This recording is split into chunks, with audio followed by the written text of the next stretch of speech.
With this video, we reached a crucial point in this course. So far, we discussed many different ways of drawing, but all of those previous tools were automatically creating anchor points. What does that mean? Well, if I use the pencil tool, for example, once I draw and let go, I can see all of those little points placed along the path that I drew. This is the same with the brush tool as well. When I draw and let go, once I select it, I can see all of those points on the path. Although majority of the drawing tools will create these anchor points automatically, there is one tool called the pen tool, which will need you to manually place each anchor point down. And that's why I like to refer to it as the manual drawing tool of Illustrator. So just to show you the difference, if I click, that places down an anchor point. If I click again, there's another anchor point, and I could draw straight lines that quickly, but I can also click and drag to create curved points in every direction. The reason I said that we got to a crucial point in this course is because this tool is probably the most popular and most commonly used tool amongst Illustrator artists and designers. And the reason for that is because being able to manually place each anchor point, you can be much more precise.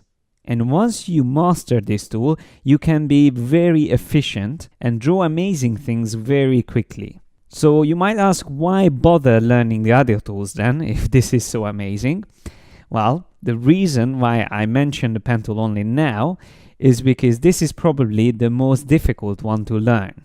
I even have a separate course about mastering this tool, which I recommend to you in case you want to really dive deeper into it and learn every little trick about it. But I'm going to still explain to you a lot about it here in this video and the next one.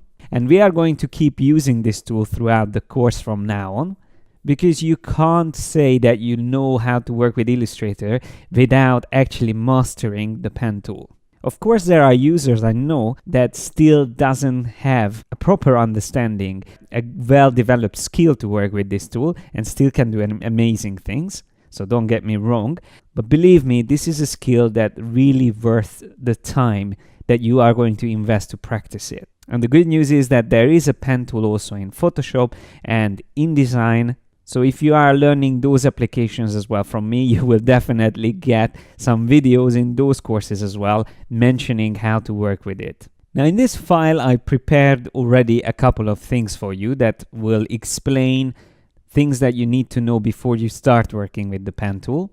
Like here on the top, you have the anatomy of paths, that I call it. It's actually a collection of terms and definitions that we use when we talk about paths in general. And here's already something that you might want to remember. On the left, you can see a smooth point, which has curves on both its sides. And here, that is a corner point, where there's straight, sharp lines coming on both sides from it. It is also good to familiarize yourself with all the different types of cursors that you will get when you are working with the pen tool. So those little icons next to it mean always something, like whether you are starting a new path, if you see that little star, or a circle when you are just about to close a path, or the diagonal line or that forward slash when you are continuing or connecting to an existing path, or the little triangle, which will mean converting a smooth point into a corner point, or vice versa. And then there's also a list of the settings that I prefer to use. These you will find in the preferences under selection and anchor display. If you are a PC user, it will be under edit menu, preferences, and then selection and anchor display. And you can see here is exactly that part that I'm showing you in this artboard. So that's the settings that I use. Now, some of the options that you see here, you might not get if you are using an older version of Illustrator like CS6 or CS5, but these are the options you will see if you are a Creative Cloud user. So even if you are not on this version, try to get as close to the options that I'm using here as you can.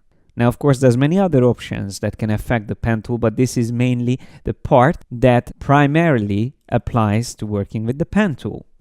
And last but not least, as always with everything in Illustrator and in Adobe products, you have to also remember the shortcuts, what they do. The Alt and Option keys, they actually have two different roles. They can either convert anchor points or they can also split handles, while the Shift key can draw straight, horizontal and vertical lines or even diagonal lines. And then the Command or Control can select and move anchors and handles around. Now, I'm going to show you this exactly. The reason I just read through it, because remember, it's all written down here. So if you're ever in doubt what they do and how to use the shortcuts, you can find the reference here on this artboard. But now let's move on to the actual exercise that I prepared here. So you will find this other artboard where I have 4 different exercises, starting with straight path segments, and then moving on to more curved and alternating straight and curved paths. So as you move down from the top, it gets more and more difficult. So let me select the pen tool. That's pressing P on the keyboard will take you immediately to the pen tool, but you can also find it here on the toolbar. And I don't have to set up anything else on the options bar because I'm going to continue drawing the already available paths here. So I am just going to click on this last point here, and notice the cursor already tells me that if I click there, it will continue drawing that path. That's exactly what I want, so I'm going to click on that. And notice that I already get the Smart Guide. So when I move around, I see these purple lines appearing. Again, that's something you can always turn off if you don't want it. It's under the View menu, Smart Guides.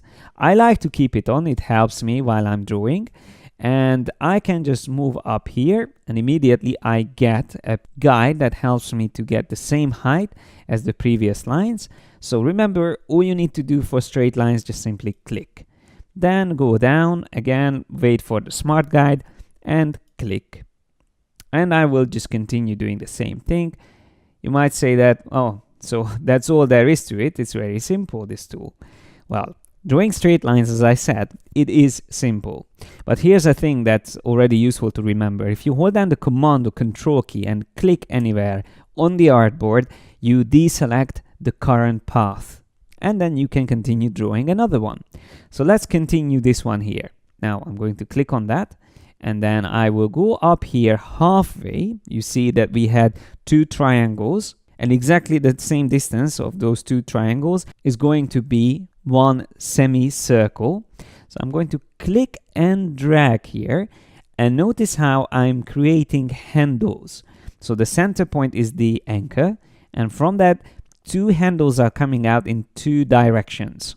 Notice that they are symmetrical. I mean, the size is the same. So when I make it smaller or bigger, they are always going to be the same size by default. And in this case, that's all we need.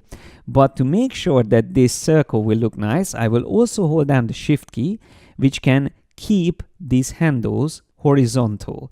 And that helps me to get a really nice symmetrical circular shape here. So when I see that it's roughly the size I need, first let the mouse go, then the Shift key. And then you can just move your pen further out and find that point where you need to place it down. You don't have to be extremely precise, just roughly get it into a symmetrical size, and then all you need to do is simply click. Now when you click, that created a corner point, which means that the next line is at the moment going to be a straight line again. Now to make it curved, all you need to do again is to remember to click and drag. And if you want to keep it nice and symmetrical, hold down the Shift key. And there you go, there's the next segment. And then we can keep continuing doing the same thing. Now let me Command click again outside so we can try this other one here.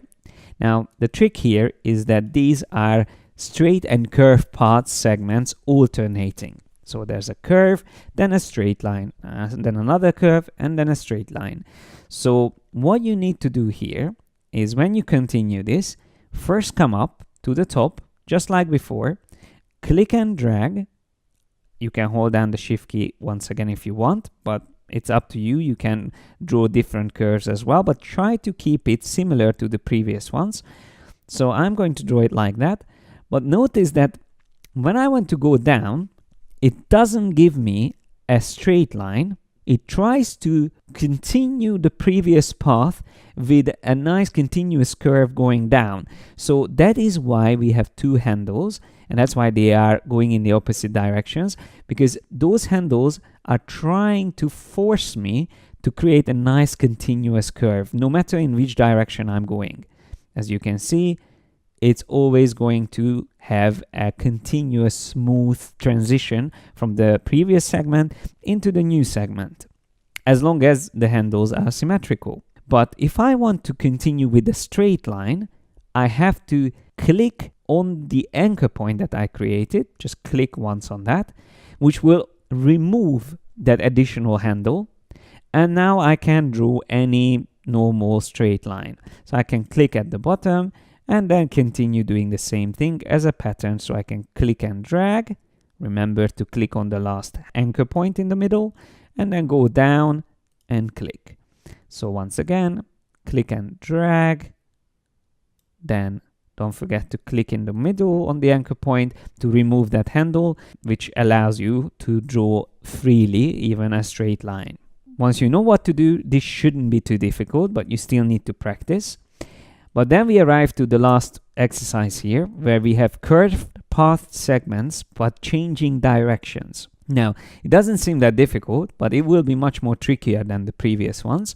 So once again, I click on that point to continue and come up to this part here where I can click and drag. Now, so far it's the same as what we had in the previous exercise and almost the same as the one above that. But once I have that, it's not enough to just click here, because once you click on it, it removes the handle. You have to go down and there, not just simply click, but click and drag again, which in turn can give you another completely different curve to the previous one. So it changes direction completely. It's not continuing the previous one.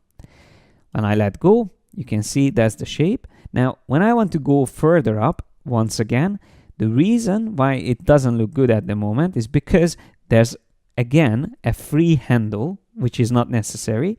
So I click on the last anchor point again, and then I can go up and click and drag and continue the same pattern. So in this case, you actually have to always go back and click on the last anchor point once your curve is ready. So you can click on it and then continue drawing like that. But here's another way that you can draw these type of curves. If you click and drag and create that part, you can then also hold down the Alt key and just quickly drag the handle back to the center point, to the anchor. Once again, I can do the same thing here. Hold down Alt and drag it back. It's up to you which one you prefer. Both ways are good. Just simply clicking on the last anchor point or holding down the Alt key and drag back the free handle that you don't need. Now, to really get used to working with the pen tool, I would like you to finish these patterns and continue them all the way until you reach this guide here. So if you are doing it well, it will look something like this. So continuing all the way there. Don't worry if it doesn't exactly match up there. As you see, even I wasn't perfectly repeating the same sizes. But as soon as you pass that finish line, you probably will have a really good understanding of how to do each of these different path segments. It might seem like a simple exercise, but make sure you don't skip this, because in the next video we will take all that we've learned here and apply it to much more complex drawings.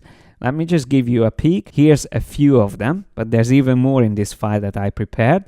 So only go to the next video if you feel comfortable and you're very sure about the techniques I explained in this one.